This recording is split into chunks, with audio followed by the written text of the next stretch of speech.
로마서 5장 5절 말씀입니다.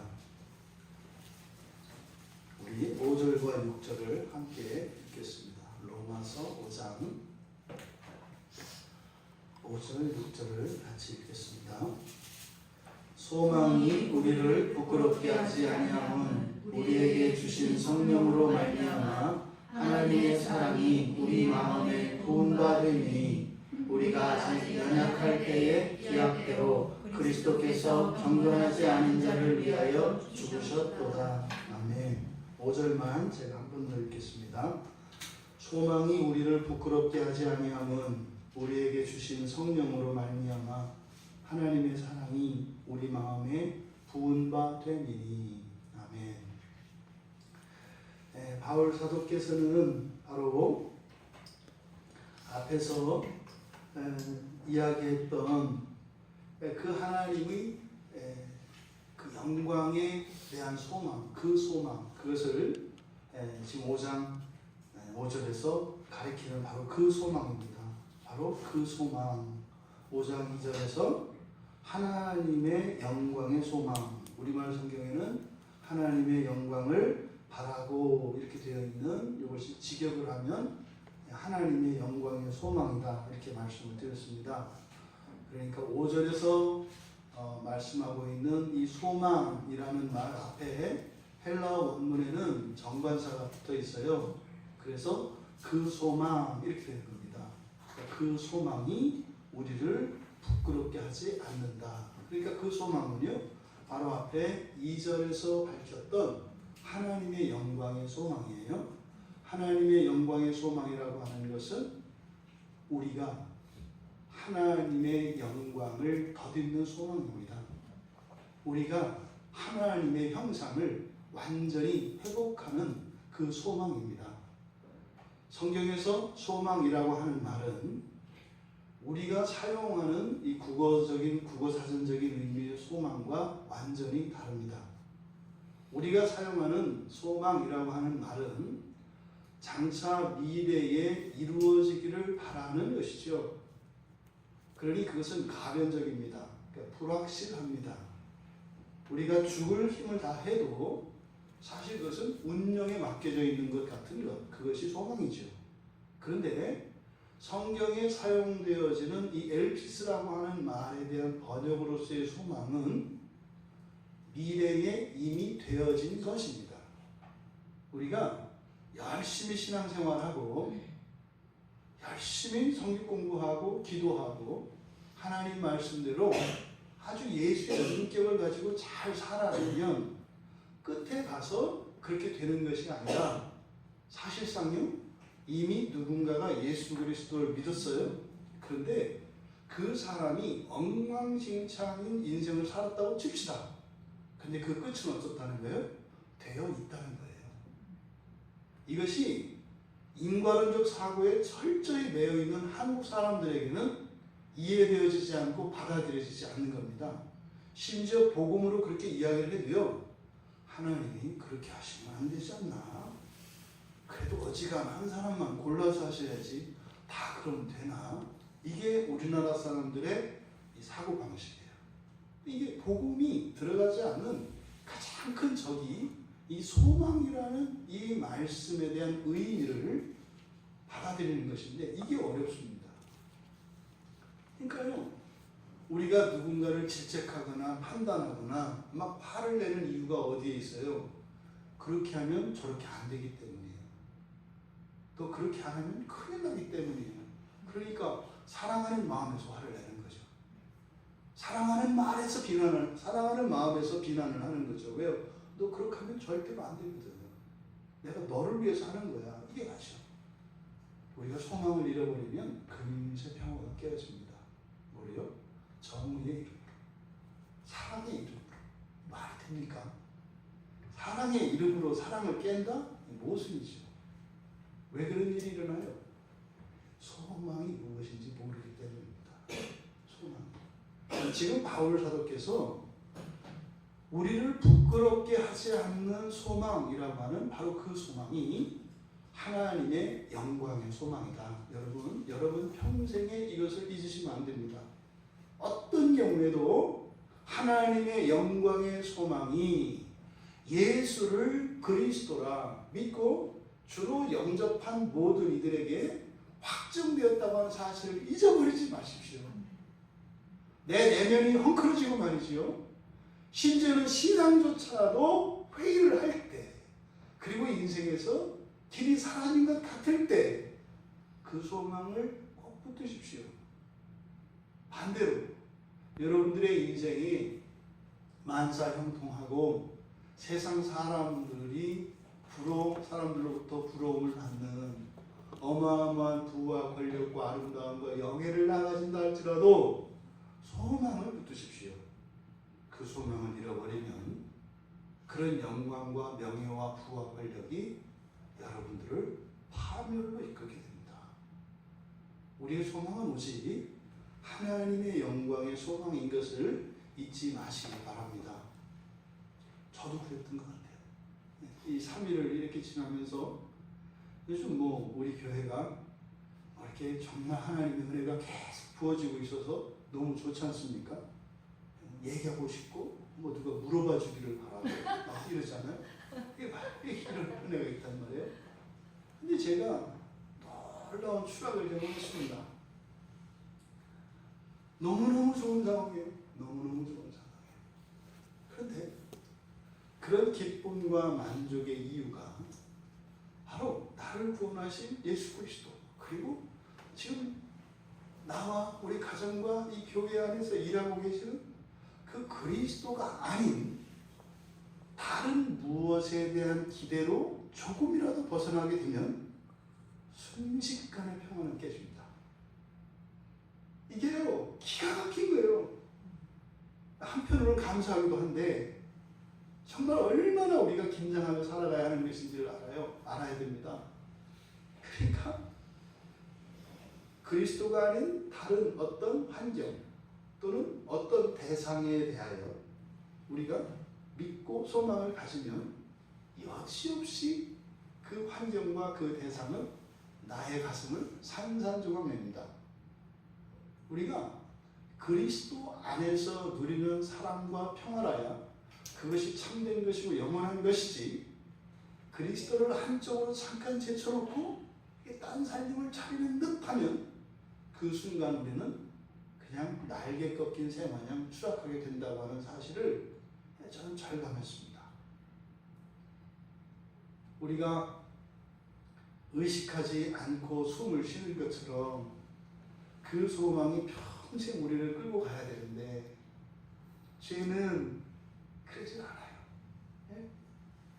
딸꾹질이 나와서 숨 쉬는 것조차 힘들게 만드는 이런 일이 우리 인생 안에 일어나요. 일사가운데 말이에요.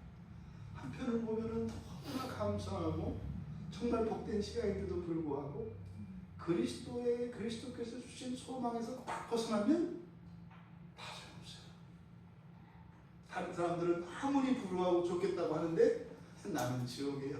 이미 내 안에 지옥이 이랬어요. 그 소망이 우리를 부끄럽게 하지 않는 것은 그런 침체 속에 어둠 속에 들어갔다가 다시 나올 수 있기 때문입니다. 시간이 얼마나 걸리냐 안 걸리냐는 차이가 나겠습니다만 반드시 우리를 다시 회복시켜 주시는 소망이기 때문에 부끄럽게 하지 않습니다. 여러분, 소망이 우리를 부끄럽게 하지 않는데요. 여러분들은 언제 부끄러우세요? 이런 부끄러움에 대해서 생각을 해봐야 돼요. 굉장히 중요한 겁니다. 이 부끄러움이라고 하는 것은. 지금 간단하게 그 소망이 우리를 부끄럽게 하지 않는다. 이게 그냥 단순한 진술이 아니에요.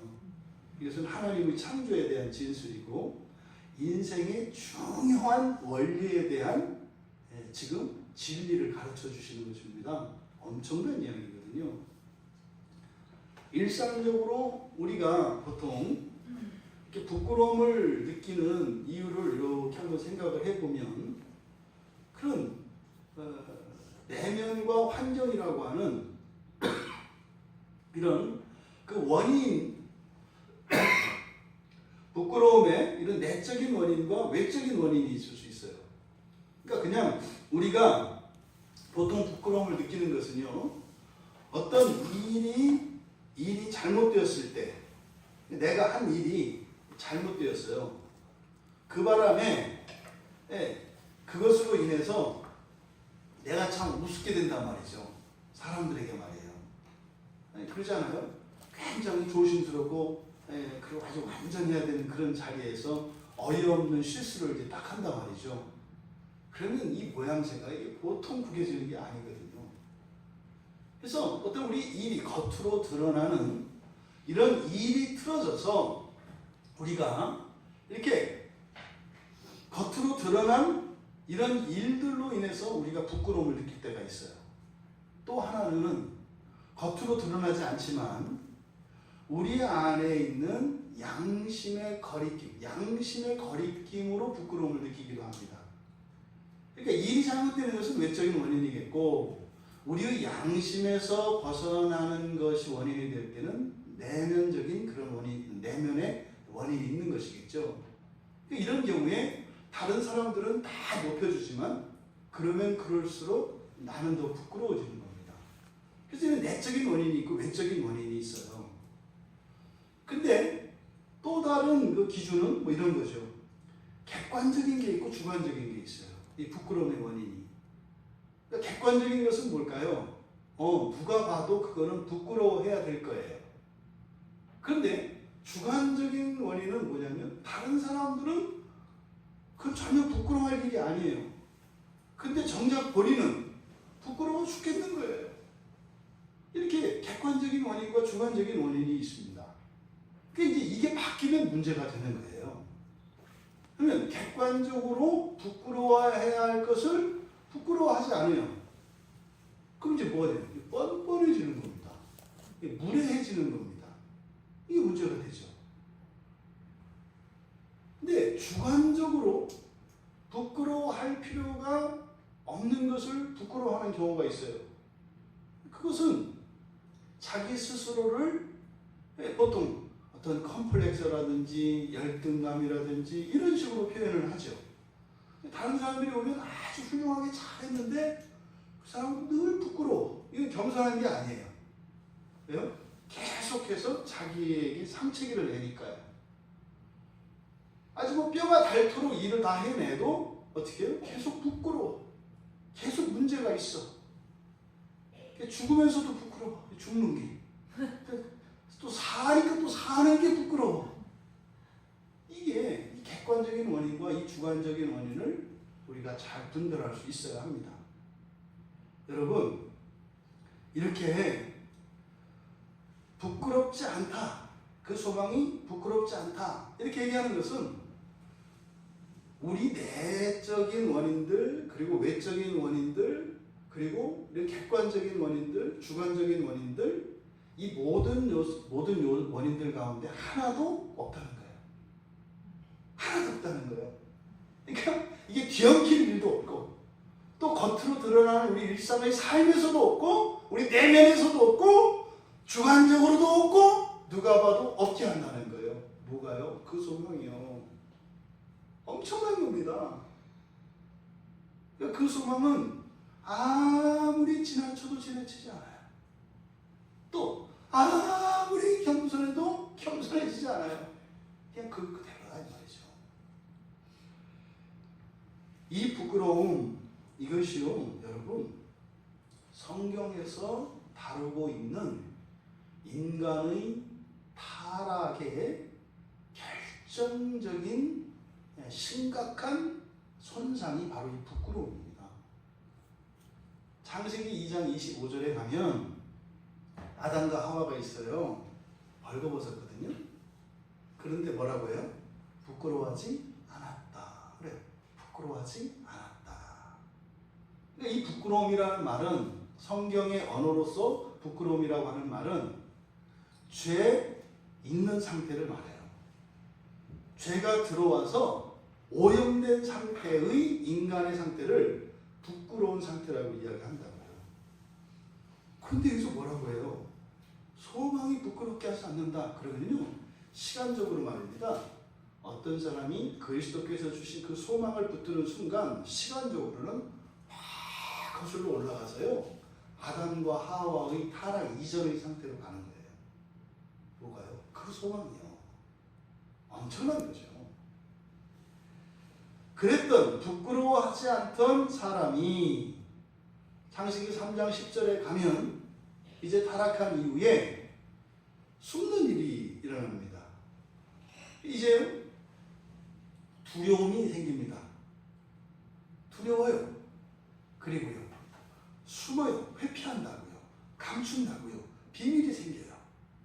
그러니까 부끄러움은 우리가 생각하는 어떤 내성적인 어떤 성격이거나 소심함이나 이런 것을 의미하지 않아요. 성경에서 부끄러움은. 이거는요, 아주 근원적인 죄의 양상태를 나타내는 말이 부끄러움이라고요. 여러분, 냉정하게 여러분 자신을 생각을 해보세요. 여러분이 누군가에게나 또 어떤 상황에 부끄러워하는 그 상태를, 그 경험들을 떠올려 보세요. 그것의 원인은 죄입니다. 아까 우리가 경험적으로 이거를 뭐 내적인 원인, 외적인 원인, 뭐 주관적이고 객관적인 것 이렇게 분류했습니다만 사실은 그 뿌리는 뭐예요? 죄라고요. 죄. 부끄러운 말입니다. 모든 관계에 장벽들을 만들어냅니다. 그리고 우리의 마음속에 이런 재갈이 물려집니다. 그래서요, 솔직하고 정직하게 자연스럽게 하지 못하게 해요. 철컥철컥 이 안에서 자기 검열을 하고 말이죠. 어떤 행동에서도 눈치를 보게 하고 말이죠. 그러니까요, 모든 관계에 마치 그 깨끗한 물에다가 먹물을 뿌리는 것 같이 모든 관계를 완전히 근본적으로 망가뜨리는 것이 이 부끄러움이에요. 그러니까 바울 사도께서 그 소망은 우리를 부끄럽게 하지 않는다 할 때 단순히 좋다 이 정도가 아니다. 바울 사도에게는 항상 이 죄에 대한 이 통렬한 자각과 이 죄에 대한 아주 극심한 그 혐오가 있어요. 죄로 인해서 자신이 겪었던, 인생에서 겪었던 그 비참과 실수, 그것을 처절하게 경험하고 있거든요. 근데 사실은요, 그래서 바울이 이 죄가 사람들을 올가매고 사람의 인생 안에서 일으키는, 사람의 인생에서 불행하게 하는 이런 모든 요소들을 지금 한 번에 끊어내려고 하는 거예요. 그게 뭐라는 거예요? 그 소망이라는 거예요. 여러분이 살면서 힘들고 슬프고 답답하고 억울하고 말이죠. 이랬던 경험들이 있지 않습니까? 그 사건이 의롭게 하나님의 공의에 따라서 해결이 되고, 또 내가 이렇게 상대적으로 약한 처지에 있었기 때문에 그것을 바꾸어서 내가 갑이 되는 상황으로 바뀌면 마치 내 인생에 일어났던 모든 슬픔과 어두운 것들이 고쳐질 수 있을 거다라는 생각을 하면 안 된다는 거예요. 그때 내가 돈이 없어서, 돈만 있었으면 뭐 할 수 있었는데, 내가 그때 그 사람을 만나지 않고 딴 사람을 만났더라면 뭐 이럴 수 있었는데, 내가 그 길을 선택하지 않고 다른 길을 선택했더라면 이럴 수 있었는데, 심지어 내가 그때 조금 더 게으름을 피우지 말고 조금 더 열심히 했더라면 이렇게 되지 않았을 텐데, 아니라고 말씀드리는 거예요. 아니에요. 거짓말이에요. 다 사기예요, 사기. 그렇게 안 돼요. 바울 사도가 살아봤단 말이에요. 여러분도 다 살아보셨어요. 정반대의 원인이 내 인생의 불행의 이유가 된다니까요. 어떤 때는 많았던 것이 불행의 이유가 되고 없었던 것이 불행의 이유가 돼요. 그건 뭐예요? 둘 중에 하나 뭘 답을 찾아야 되나요? 둘 다 답이 아니에요. 무엇이라고요? 그 소망을 가지고 있었느냐 없었느냐, 그 소망을 가지고 있느냐 없느냐, 이것이 인생의 행불행을 결정하는 것이다. 지금뿐만 아니라 영원. 이 다음에 우리는 예수 그리스도의 심판대 앞에 섭니다. 그리고 우리에게 묻습니다. 내가 가지고 있는 소망이 무엇인가? 라고 말합니다. 주님께서 주신 소망이죠. 하나님의 영광의 소망입니다. 그것으로 천국문이 열릴 줄 믿습니다. 여러분 믿지 마십시오. 그 소망을 붙드십시오. 이 소망, 이 부끄러움이라고 하는 이것은 그러니까 부끄럽게 하지 않은 소망, 그러니까요. 이것은 모든 죄의 속임, 그리고 죄로 결과되어진 모든 오염과 부패로부터 근원적으로 벗어나는 것을 말해요. 그러니까 이것을 바꿔서요, 구원이라고 할 수 있는 거예요. 그 소망은 그 구원이라고 해요. 지금 그 소망에 대해서 바울 사도가 이야기하려고 하는 겁니다. 부끄럽게 하지 않는다는 것은 그러니까 단순히 그냥 뭐 창피하지 않은 정도 뭐 이런 게 아니다 이 말이죠. 예수를 믿고 여러분들이 살아가는 사람들은 그리스도인이라고 해요. 여러분들이 항상 언제 어디에서나 누구에게나 부끄럽지 않을 수 있는 것은 그 소망이라고 얘기하는 거예요. 하나님의 영광에 이르는 그 소망. 지금을 봐서는 도저히 상상도 안 되고 연상도 안 되지만 성경이 우리에게 말씀하는 그 소망, 그것이 우리를 부끄럽지 않게 한다는 거예요. 여러분들이 어떤 사람 앞에서는 좀 당당할 수 있고 어떤 사람 앞에서는 위축될 수 있어요. 이렇게 가변적인 모습이 왜 나와요? 그 사람이 가지고 있는 소망이 그 소망이 아닌 다른 소망이기 때문입니다. 제가 이제 우리 딸아이들한테도 인간관계에 대해서 상당히 이제 조심스럽게 이제 가르치는 게 있어요. 이 사람들은 나를 편하게 살아가는 방법이 있어요. 내가 편하게 살아가는 방법. 내가 편하게 살아가는 방법. 제일 좋은 거는요, 나의 질서를 세우는 거예요. 그 교회도 제가 그냥 저 하나 편하게 살자 그러면 저 개인의 질서로 이 교회를 세워버리면, 만들어버리면 그 질서 안에 들어오지 않는 사람들은 이 교회 못 버티죠. 다 떠나갈 겁니다. 하지만 오래 버티고 계속하면 내 질서 안에 굴복하는 사람들만 남게 돼요. 그럼 이제 내가 하나님이 됩니다. 너무 편안합니다. 그러면 좀 다른 사람이 들어오면 못 버팁니다. 왜? 그때는 내가 그냥 항상 웃으면서 점잖게 이야기해도 돼요. 왜요? 이 안에 나의 질서가 딱 구축이 돼버리면 내 질서에 맞지 않는 사람들은 이 교회 구조 자체가 그 사람을 처단합니다. 저는 좋은 척 하면 돼요. 이게요, 모든 가정과 교회와 이런 기업들의 굉장히 중요한 원리처럼 가르쳐지고 있어요. 근데 이게 요즘 우리 자녀들 세대에 이렇게 가르쳐진다고요. 어떻게 해요? 나보다 좀 우월한 사람 앞에서는 굽혀요. 싹 굽혀요. 대신 어떤 약점이 보이면 어떻게 돼요? 그거를 물고 들어져요. 그럼 어떻게 해요? 나보다 센 상대도 그 약점을 물고 늘어가면 그 약점 때문에 그 사람은 길을 못 피게 돼 있어요. 근데 문제는 똑같은 사고방식을 가지고 있는 사람한테 만나면 엄청난 보복을 당하게 되죠. 세상을 편하게 살려고 이렇게, 여기서 인간의 질서라고 하는 것은 그리스도께서 주신 그 소망, 그 장차 이루어질 그 소망이 내 인생의 행복과 이런 자존감과 이것의 중심이 되지 않는다면 굉장히 불행한 인생을 살게 되는 것이기 때문에 그렇습니다. 여러분, 이 부끄러움의 문제는 구약에서도 끊임없이 일어나고요. 심지어는 부끄러움이 단순한 부끄러움으로 나오는 게 아니라고요. 아까 말씀드렸던 것처럼 이렇게 두려움으로 나타나고, 그리고요, 이렇게 회피하고 숨기는 방식으로 나타난다고요. 부끄러움은 그냥 소심한 이런 게 아니다 이 말이에요. 두려움은요, 모든 악의 근원이거든요. 두려움은 여기서 거짓도 생기고 말이죠, 살인도 생기고 말이죠, 도둑도 생기고 말이죠. 이 온갖 이런 배교까지도 두려움에서 나오는 거예요. 예수님 제자들이 왜 다 도망가요? 두려워서 그랬어요. 믿음을 버린 게 아니에요. 너무 무서웠어요. 베드로가 어떻게 그 주님을 저주할 수가 있어요? 근데요, 두려워서 그랬어요. 두려워서. 이 두려움이라고 하는 것이 바로 부끄러움의 문제다.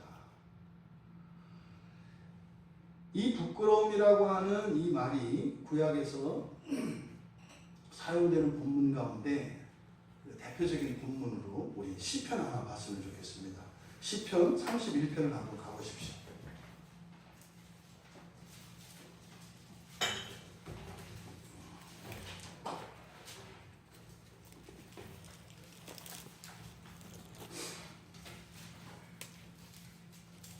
시편 31편에 보시면 1절에 여호와여 내가 주께 피하오니 나를 영원히 부끄럽게 하지 마시고 주의 공의로 나를 건지십시오. 이 부끄러움은 이제 죄로 인해서 그 이후에 생긴 거라고 했습니다. 이렇게 나를 부끄럽게 하지 마십시오. 이렇게 이야기를 한다고요.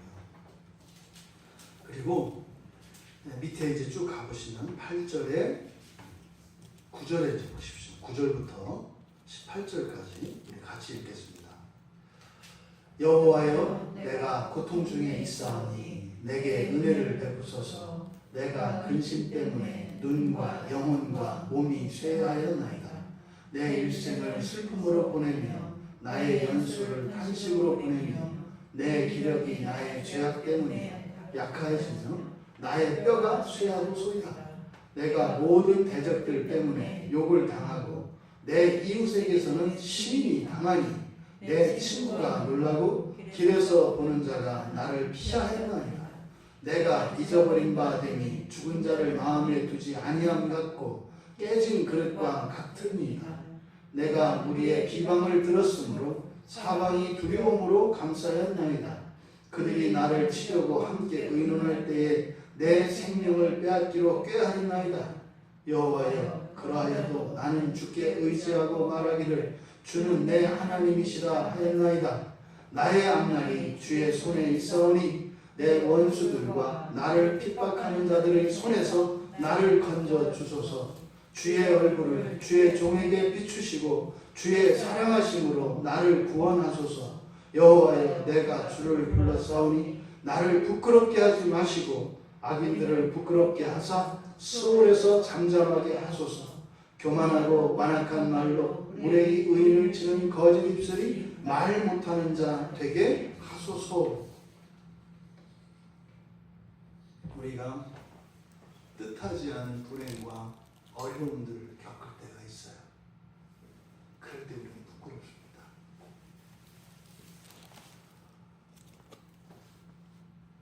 내 마음이 연약해서 하나님의 말씀 따라 가기를 원하지만 내 안에 죄에 이끌려 갈 때 우리는 부끄럽습니다. 타락한 이후에 하나님의 자녀들도 부끄러움을 느낍니다. 근데 그 부끄러움은 우리들이 원하지 않는 것입니다. 당하고 싶지 않는 것이고 겪고 싶지 않는 것입니다. 그런데 그 부끄러움이 우리의 인생에는 첩첩산중입니다. 그래서 종종 우리가 이렇게 시인과 같이 나를 부끄럽게 하는 저 원수들을 부끄럽게 하시고 나를 구원하시고 나를 비방하는 저들의 입을 침묵하게 하옵소서 라는 기도를 하게 됩니다. 바울은 우리와 다르지 않은 삶을 살았습니다. 그 답을 찾은 거예요. 여기서 부끄럽게 하지 않는다고 하는 이 이야기는 우리에게 뭔가를 가르치기 위함이 아니라 그 부끄러움으로 인한 피해를 당해본 사람입니다. 여러분, 본인은 여호와 하나님을 충성되게 섬기기 위해서 섬긴다고 섬긴 것이 뭐예요? 하나님을 죽이는 일이었어요. 바울은요 정말 하나님 잘 믿고 싶었거든요. 하나님의 영광을 위해서 살기를 원했거든요. 죽을 힘을 다 살았다고요. 근데 다메섹 도상에서 예수님을 만나고 보니까요, 나는 영광의 하나님을 위하여 살기를 원했는데 영광의 하나님을 박해하면서 살았다는 걸 알게 됐어요. 얼마나 부끄럽겠어요.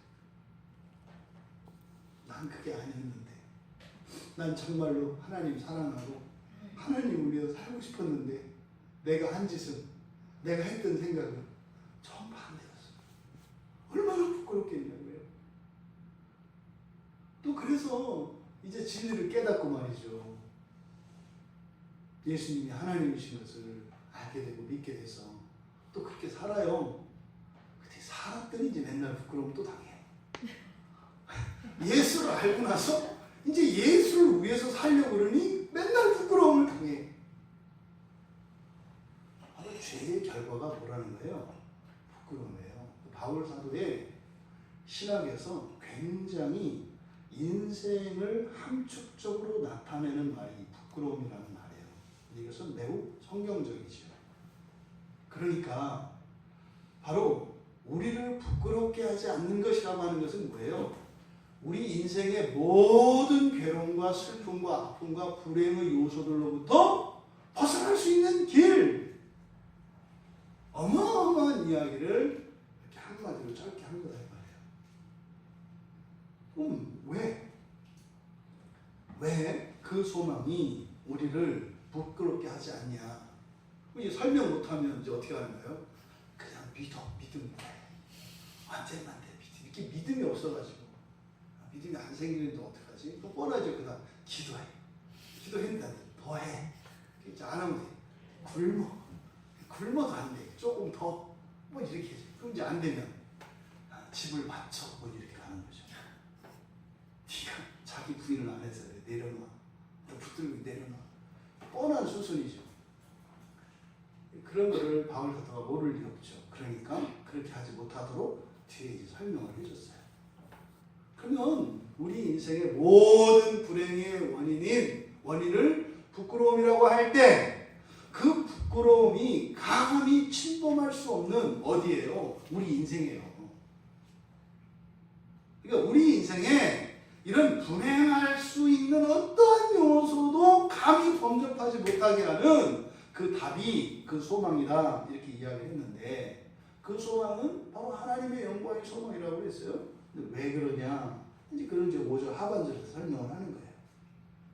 우리에게 주신 성령으로 말미암아 하나님의 사랑이 우리 마음에 부어졌기 때문이다. 이렇게 얘기를 하는 겁니다.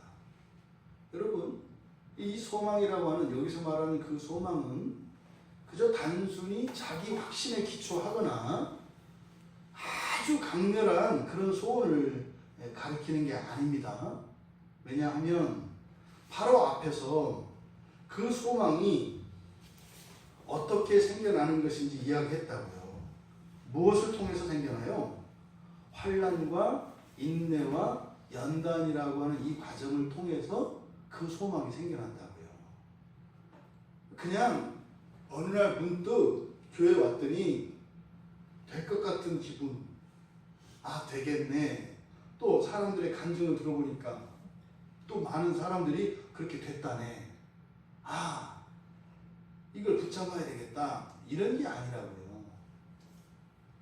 말은 그 소망이 인생의 모든 불행의 원인들로부터 우리 인생을 지켜줍니다. 현세뿐만 아니라 영원까지요. 이렇게 합니다만, 그 소망이라는 것은 단순히 지식적으로 예수가 살아계신 하나님, 참 하나님이시고 참 사람이시구나. 예수님이 십자가에서 나를 위해서 죽으셨구나. 그리고 부활하셨다네. 이런 지식을 받아들이는 정도로 그 소망이 생기질 않아요. 하나님도 그렇게 되길 바라세요. 그렇게도 되면 정말 좋아하시겠죠.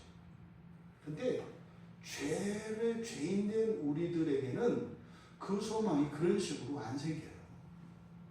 거기 필요한 게 뭐라고요? 환난이라고요.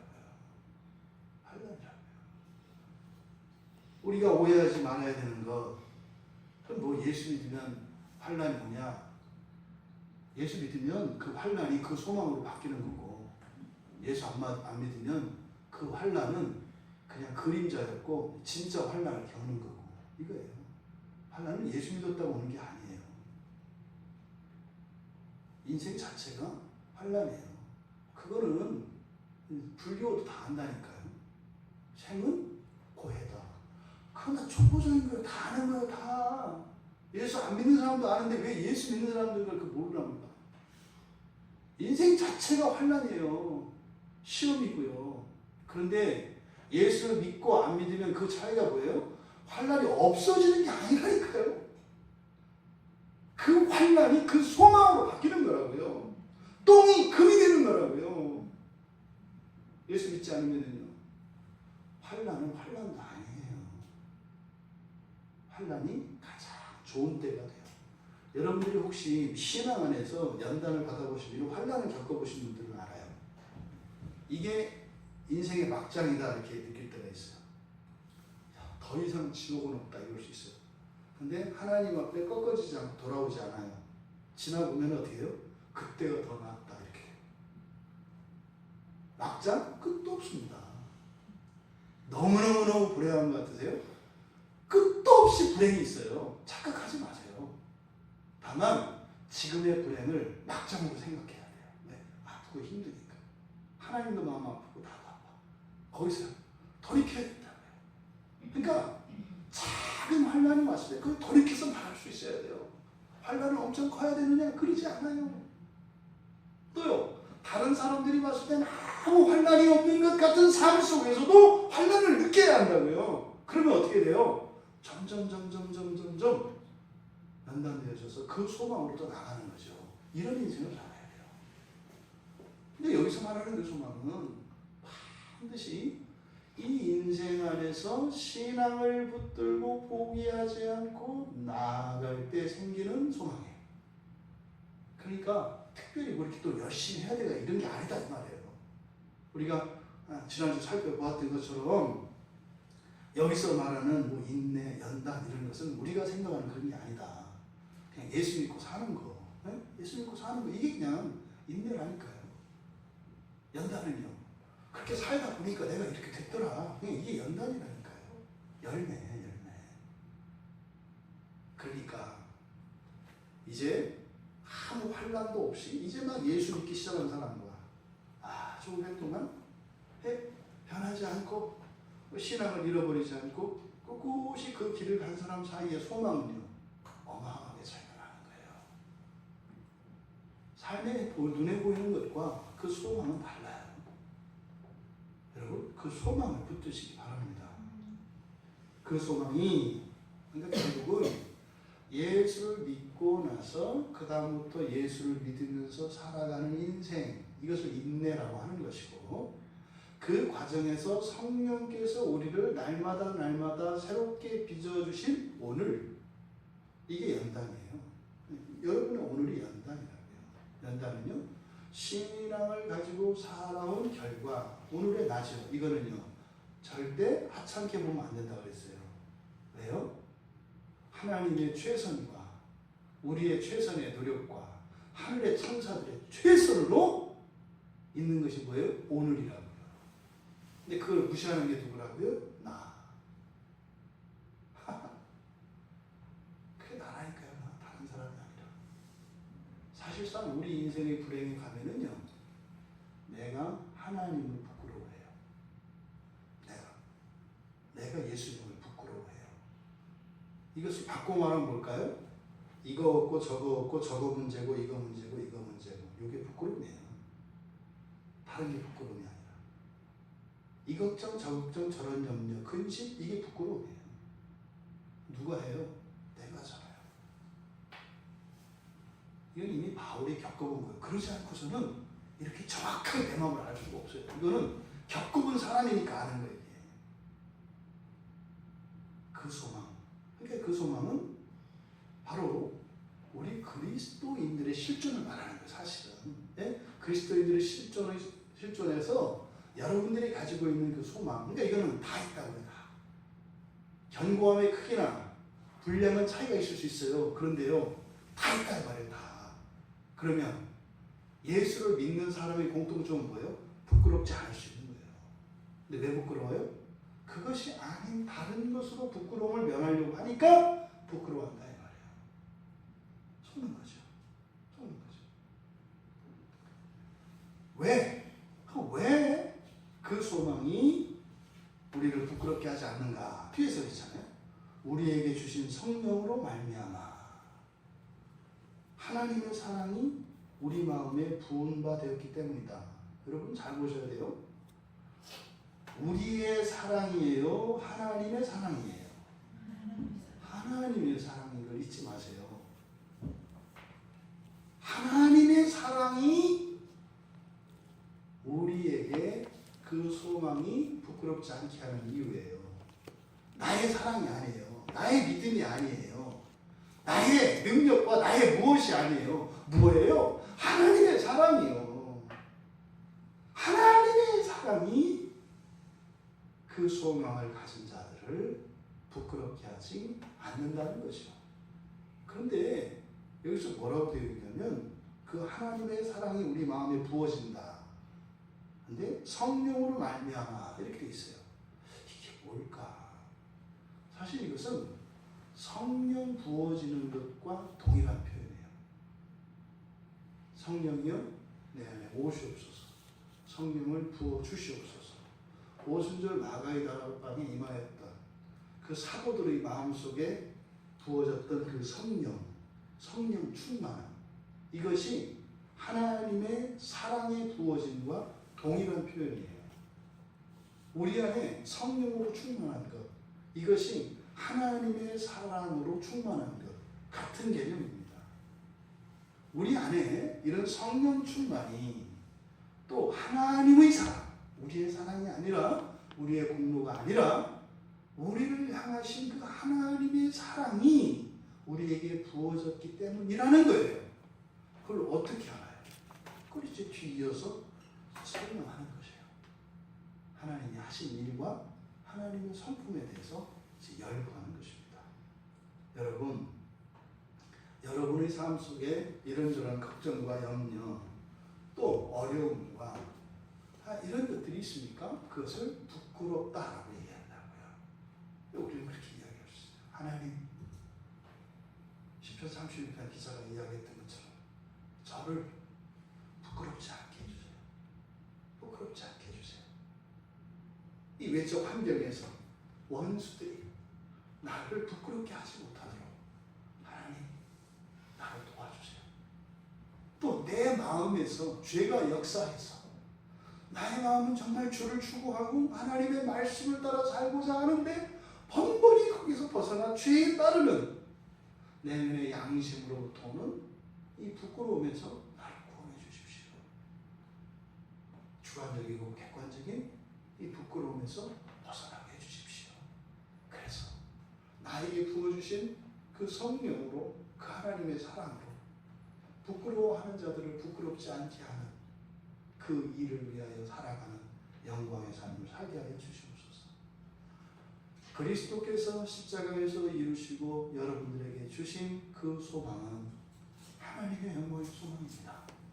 그것은 여러분들이 예수를 믿고 예수를 부인하지 않고 여러분들의 신앙을 떠나지 않고 그저 그냥 명맥만 유지하는 것 같은 삶일지라도 간신히 살아갈지라도 그 소망은 자라갑니다. 말씀드렸죠? 오래 다니는 것을 가볍게 여기지 마라. 오래 하는 것은 가치가 있다. 여러분들이 예수를 믿은 지가 오래됐다면 그 자체가 환난을 인내하며 살았던 연단의 삶이었던 것입니다. 오래 하는 것은 큰 가치가 있습니다. 그 안에 여러분들의 모든 부끄러움을 떠나가게 할 그 소망이 여러분 안에 있음을 믿습니다. 여러분, 그 소망을 붙들고 살아가십시오. 그 소망이 여러분의 인생에 또 여러분의 내면으로 더 나아가 영원까지 부끄럽게 하지 않을 것을 믿습니다. 왜요? 하나님의 말씀이니까. 그 소망을 주신 우리 주 그리스도께 감사합시다. 그리고 우리가 부끄러움을 느낄 때 정직하게 고백합시다. 하나님, 나를 부끄럽게 하지 마옵소서. 그때마다 주신 하나님의 은혜가 여러분의 삶 속에 할렐루야로 화답되어질 수 있기를 주님의 이름으로 축원합니다. 말씀을 생각하며 우리 같이 잠시 기도하겠습니다. 우리는 부끄러울 때 어떻게 했습니까? 우리는 그 부끄러운 것을 어쩔 수 없는 것으로 운명으로 생각했습니까? 부끄러울 필요 없다고 하고요. 부끄러움에서 벗어날 수 있다고 하고요. 하나님, 우리를 부끄럽게 하지 않은 그 소망을 붙들게 하옵소서.